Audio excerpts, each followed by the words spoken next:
Hello everyone, welcome to our channel. If you're new here, we have not made a video like this before. But we just did a book club for this series, The Name of the Wind and Wise Man's Fear, also known as the Kingkiller Chronicle. And each week just got wilder and wilder with our conspiracy theories. And we wanted to share them with you. So this video is going to be our top 10, not necessarily best, but most favorite conspiracy theories that came up during our book club. And only that came up during our book club. So if there's some other popular theories out there that we're not going to go over, too bad. Deal with it. So let's get our tinfoil hats on. Get right into it. Let's go.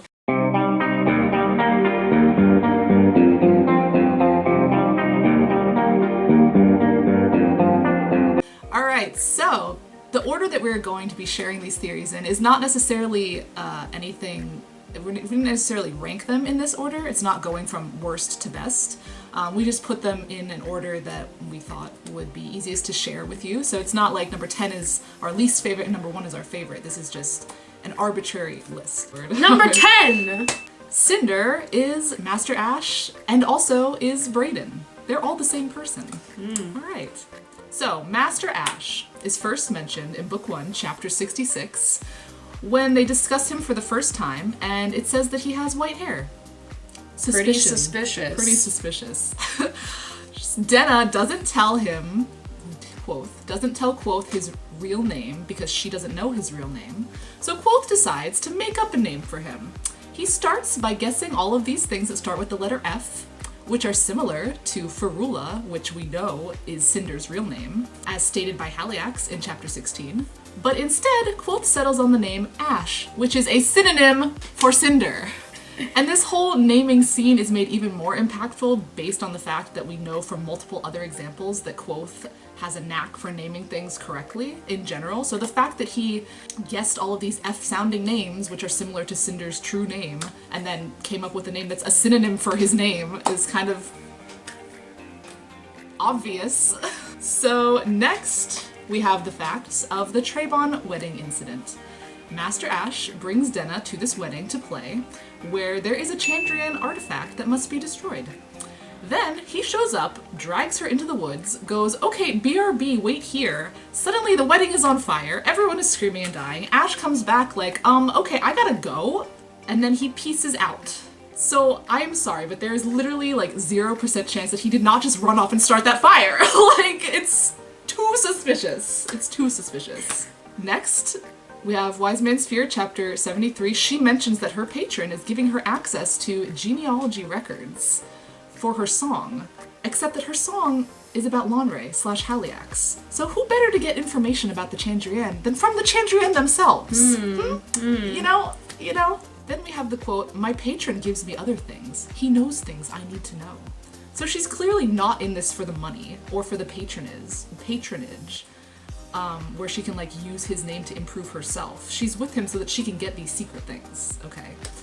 Segue into Bredon is Cinder. So first introduction of Bredon, his colors were ash gray and charcoal. Wow, you mean synonyms for Cinder? And his hair is white. Cool. It's a white-haired dude. Pretty suspicion. Then there's this whole weird conversation that they have about playing a beautiful game, indicating that Cinder, who we know to be a malicious person who likes to toy with people rather than just killing them, as we see in Book 1 when he taunts Kvothe about his parents, instead of just killing him immediately when he shows up. So the theory would be he's following Kvothe around and toying with him and just playing this beautiful game with him by manipulating him and using Denna, who he knows that he loves, and just like messing with Denna and hurting her and manipulating her instead of just outright killing Kvothe. So basically he's like trying to tear him apart piece by piece by tearing apart the things that he loves instead, which could also be caused by his anger at Kvothe for being left alive in that incident, and / having been scolded by Haliax over not killing Kvothe. So basically Cinder's just like making a fun game out of it, if you will. Supporting evidence for this, Chapter 57. Bredon is sketch as hell. Of Wise Man's Fear. That's my evidence. He says, "Oh yes, I think I'm going to have quite a bit of fun playing with you." I don't like that. Chapter 65. The point is to win a beautiful game. Why would I want to win anything other than a beautiful game? Then, he's using tack to try to understand the workings of Kvothe's mind by saying, a well-played game of tack reveals the moving of a mind. So he's introducing Kvothe to this strategy game, seeing how Kvothe's mind works, and all the ways that he tries to win all these different strategies so that he will be more fun for him to toy with him in real life so that Kvothe will learn how to make his game more interesting. Quote, to set a trap and know someone will come in wary, ready with a trick of their own, and then beat them, that is twice marvelous. So basically... What a dick. But still knowing that he can beat him in the end, as he does ruthlessly, by ruthlessly beating him multiple times in a row when Kvothe thinks that he can win. So, just all of that, using tack as like a mind control game. / metaphor. Yeah, a metaphor for the real game. Real life. The game of life. Tack itself is a suspicious thing, because the fact that Felurian knows about it and plays it, so that would seem like it would indicate that it's actually a game that originated in the Fae world, or is like a Fae game, which makes it strange and suspicious that Bredon is the only one who introduced it to us in the story, because it's not mentioned in any other context in the book, indicating that maybe Bredon is a Fae creature like a Chandrian. Quote, these are yours without obligation, let or lien, a freely given gift. This is a thing that Bredon says to Kvothe when he gives him his rings.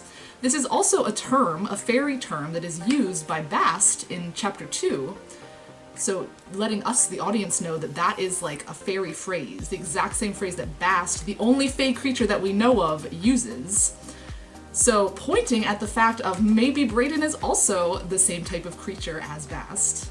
Also, this comment about Bredon performing pagan rituals in the woods, you mean like murder? Communicating with Chandrian?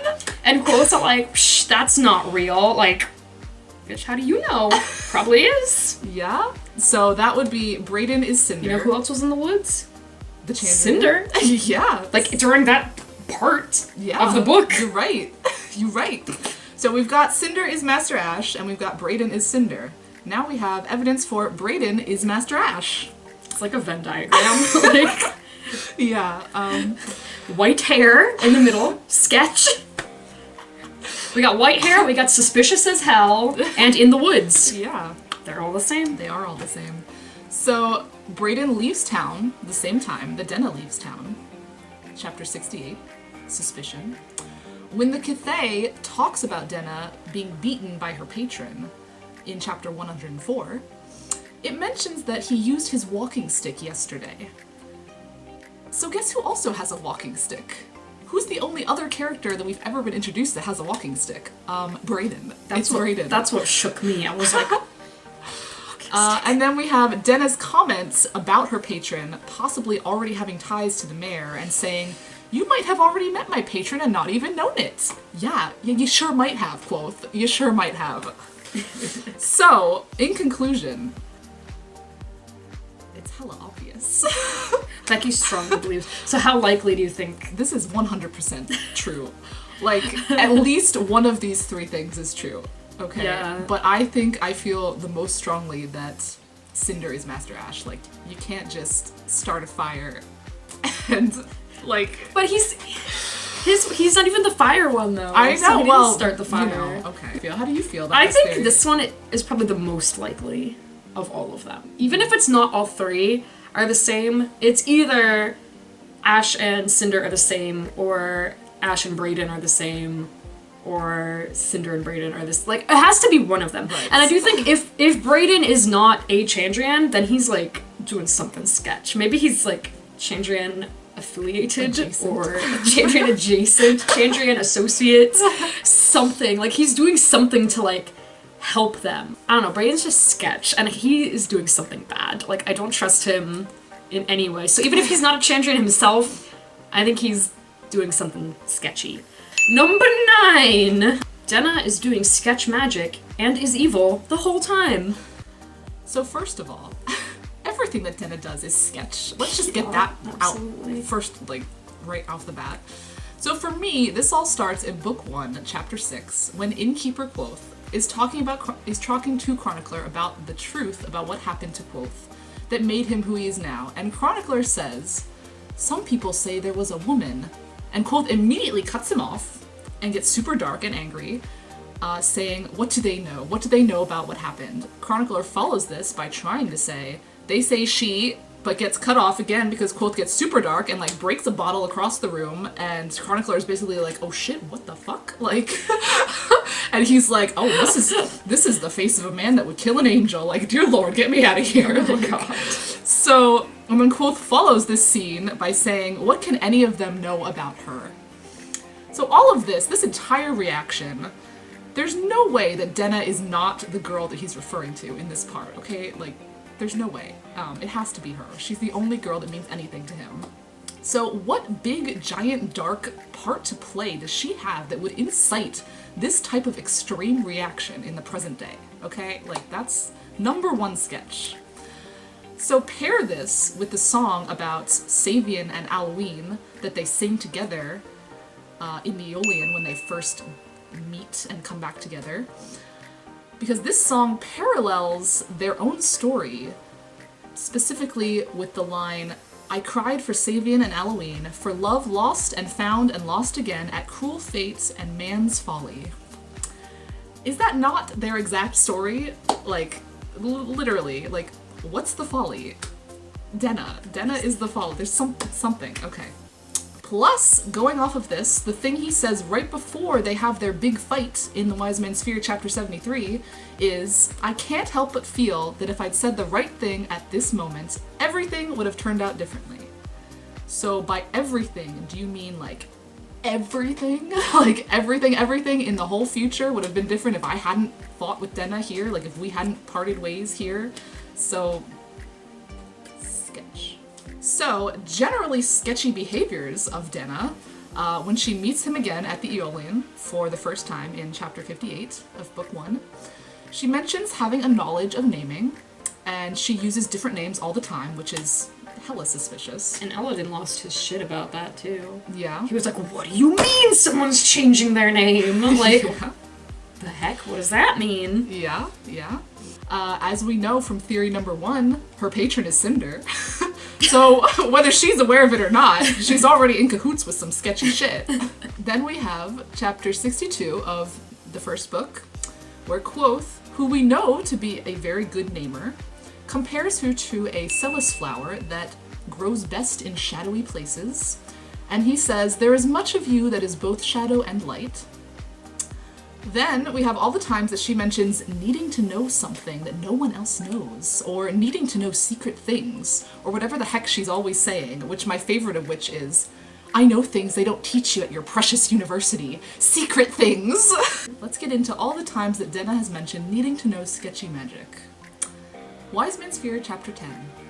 Denna's initial interest in magic where you write things down, and her trying to get information from Kvothe about this.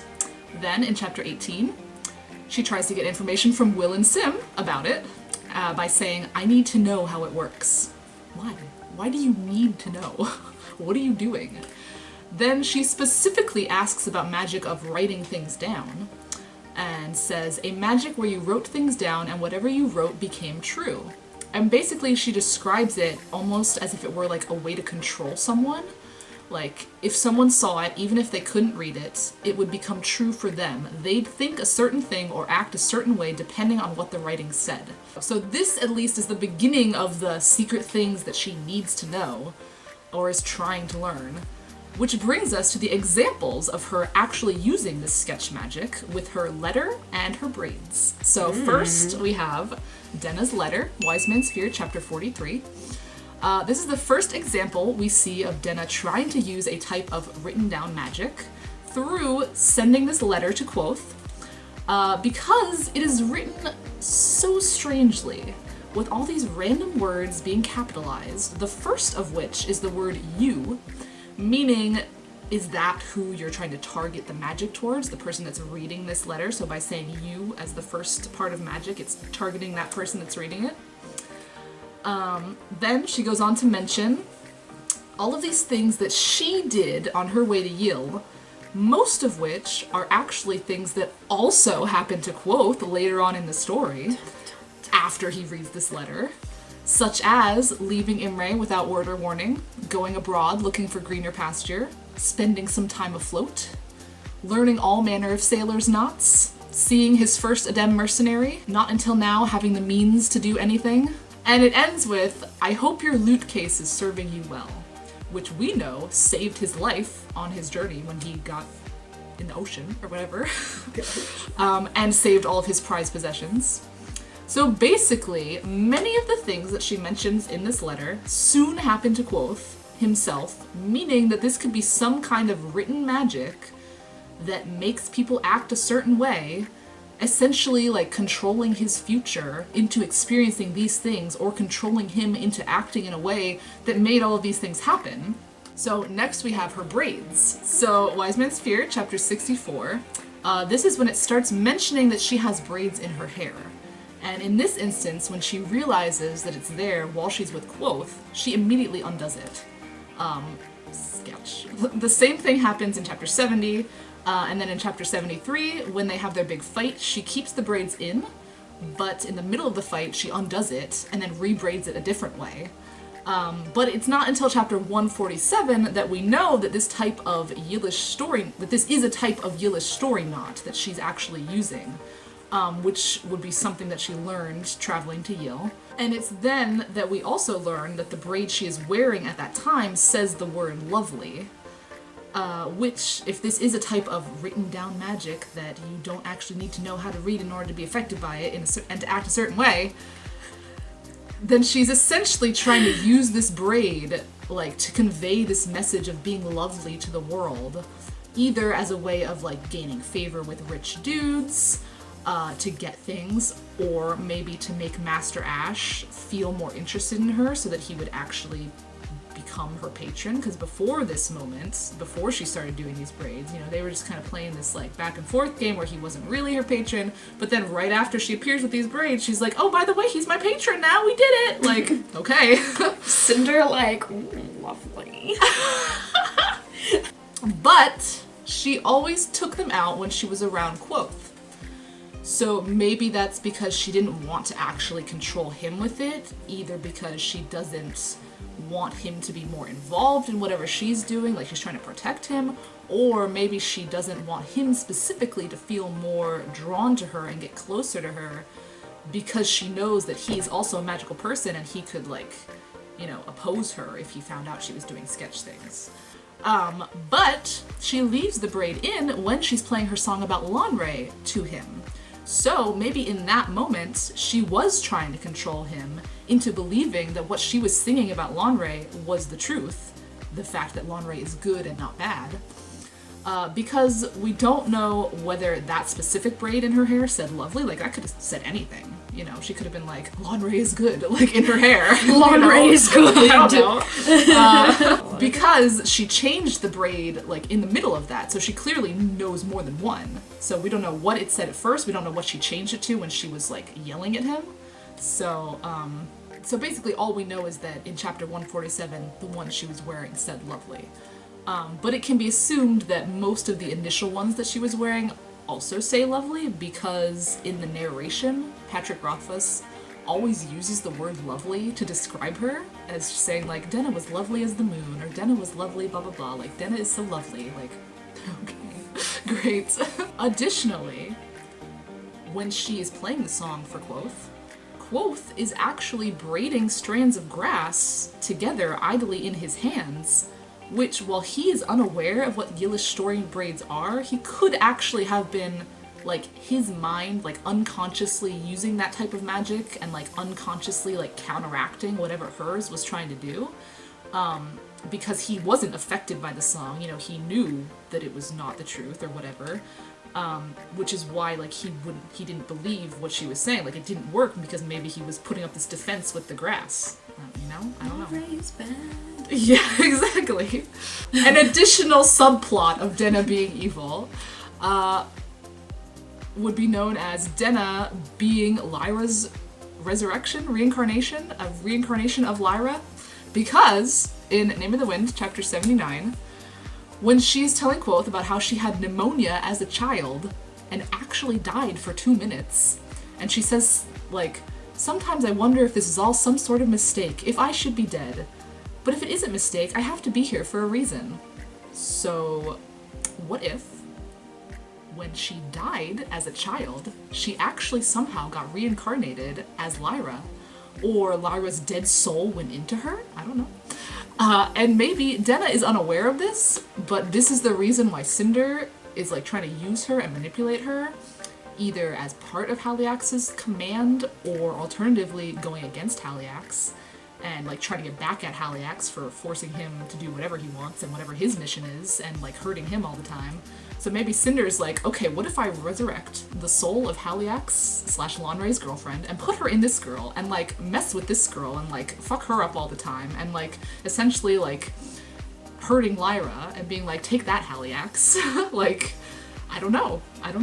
It's all very suspicion, basically. Just another point of Denna being suspicious with this weird, like, dying as a child and being reborn, and I don't know. In conclusion, everything she does is sketch. Also, what is the deal with her ring? I don't know. More sketch.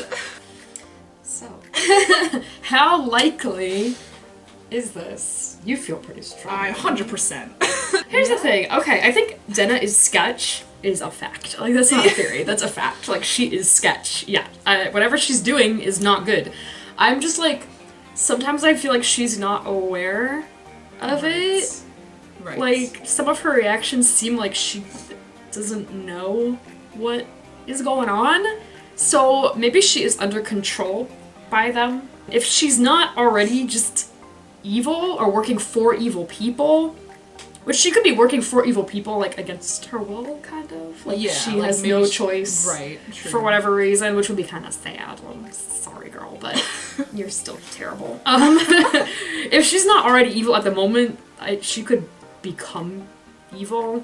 Like, trying to gain this, like, powers that she wants of, you know, controlling people and, like, whatever else. Like, I feel like she's not doing it for good means. Mm-hmm. And she's gonna be doing something bad. Number 8. Elodin is Taborlin the Great.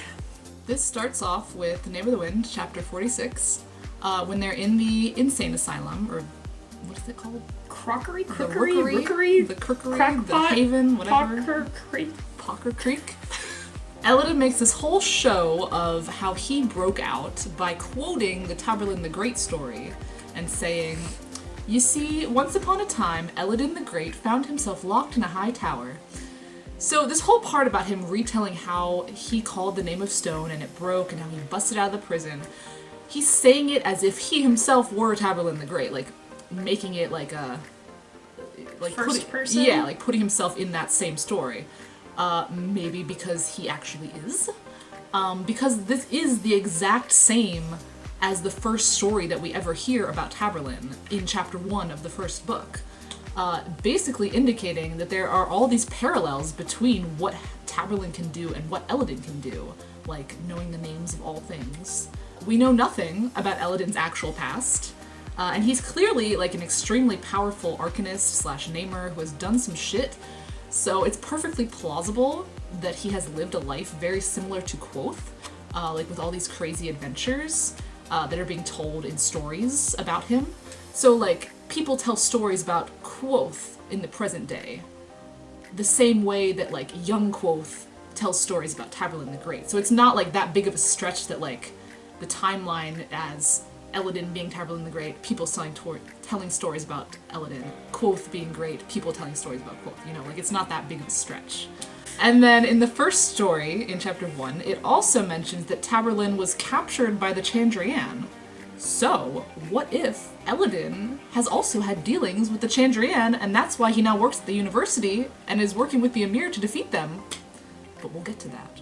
I feel like, on the one hand, there's not really real evidence, but on the other hand, I don't know any actual information about Taborlin the Great. Like, I don't know who he is. He's just some dude they talk about. Like, I don't even understand what he is or when that was or, like, anything. So, could be. Could be. Could be. Number 7. Auri is Princess Ariel. Here we go. Putting this on. This is the one you think is the most whack. Not the most whack, but I think deserving of the hat. Alright, so really, there's very little evidence to support this, but basically it stems from the fact that their names are so similar. You have to say it with like a fake Jamaican accent, like Sebastian the Crab. Ariel. And it all comes together. And the fact that Kvothe gave her the name Auri. And when Elodin finds out in chapter 11 of Wise Man's Fear that that's what he named her, he asks Kvothe why he chose that name, and Kvothe is like, I don't know. But in that exact same moment, Elodin decides he's going to let Kvothe be in his naming class. So that could be implying that Elodin was so impressed that Kvothe, like, named her this name that's so similar to her, what her real name is, assuming that Elodin knows who she is, because if she was a student at the university, which she was, confirmed, and she is, like, strong at naming, which she is, confirmed, so Elodin is so impressed by Kvothe naming her so closely to her real name that he lets him be in his class, and he's like, yeah, actually, you know what, you are a good namer, I should teach you things. So that's suspicious. And then some other random things that kind of could point to this theory are, like, Auri always, like, acting proper and making things be in their proper places, and acting proper when she interacts with Kvothe. Like, you know, drinking her tea properly, and, like, doesn't want to wear things that other people wore. It could be indicating that she stems from royal blood, and, like, that's how she was brought up, and that's how she is tuned to act, I guess, maybe. And then the last bit is that we have this piece about Kvothe knowing the truth about Princess Ariel, which he says in chapter 2 of Wise Man's Fear. So it could have something to do with her. Like, he knows about the princess, he knows Auri, he named them similarly, like, it could be a connection. But really, I think I took this theory, or I learned about this theory, initially from a Reddit post, so I'm gonna put that post here. Like, go read this theory, because this person, like, has all the facts. So how likely do you think that is? 50-50. Yeah. Yeah. I think likely only because we don't know anything about Auri. So, yeah. It's like the previous one. Could be. Don't know anything about them. So, like, sure, maybe she's a princess. I don't know. Is there actual real evidence? Number 6, Denna is the moon. Ooh. Here we go, Denna again. Everything is Denna. To start off, the story of Jax and the moon from Wise Man's Fear, chapter 88, very much seems like a parallel of Kvothe and Denna, really. Like, he's constantly trying to follow/find this thing that he loves that's so, like, unattainable. Jax and Kvothe have many similarities, such as being generally unlucky, having, like, nothing in life, not knowing how to listen to things properly, breaking which is, their clothes all the time. Yeah. But the parallels of Denna and the moon are even more apparent, I think. So first we have the name that Denna uses a lot, and one that she uses when she first meets Kvothe again in the Aeolian is Diane, or like some variants of Diane. You know, they're all like the same, but specifically Diane or Diana. Which is the Roman goddess of the moon's name, like Diana. So either that's just like a red herring, like, oh, look what I did, but like, I mean, suspicion number one. Patrick Rothfuss is constantly comparing Denna to the moon in the narration, by saying things like, Denna was as lovely as the moon, you know, etc., things like that, constantly throughout. It's saying, Jax always has a piece of her name, so she always must return. So that could explain why Denna is always disappearing all the time, because she's being forced back to Jax, or to somewhere, like to the fairy world. The Vale of the Fairies! Since that's where Jax's house technically is. Like, Jax's house is like a metaphor for the fairy world. And the moon goes to the fairy world when it's not in our sky, so she's being drawn back. Because that's what she disappears all the time. I don't know. Maybe Denna is trying to learn this written magic that makes people act a certain way and /control people in order to force whoever is keeping her name or whoever stole her name into releasing her, that shows she can be free. Like, maybe that's her reasoning for learning this magic. And it's not like a sketch thing, it's like a, I'm trying to, do this for myself kind of thing, could be.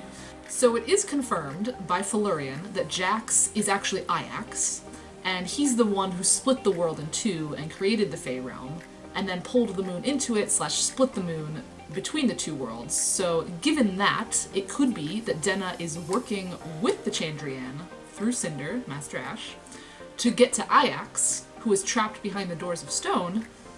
And so they both want to get to him for different reasons. Like, Haliax wants to get to him so that he can learn, like, that type of magic that Ajax knows and potentially break his curse or bring Lanre back, maybe, I don't know.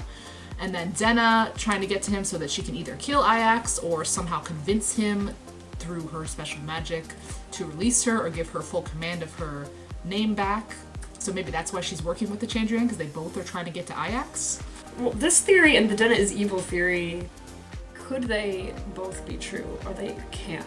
Because I feel like if she's the moon and she's doing these actions to, like, not be fucked up, then that's not evil. Yeah, I agree. Unless she's evil, like, not by her own choice, or the things she's doing are evil, but she doesn't want to be evil, she just wants to, like, free herself, but then she has to get killed anyway, because she did something bad. Right. So maybe, like, in a weird way, where it's like she's not intentionally evil, but still is evil.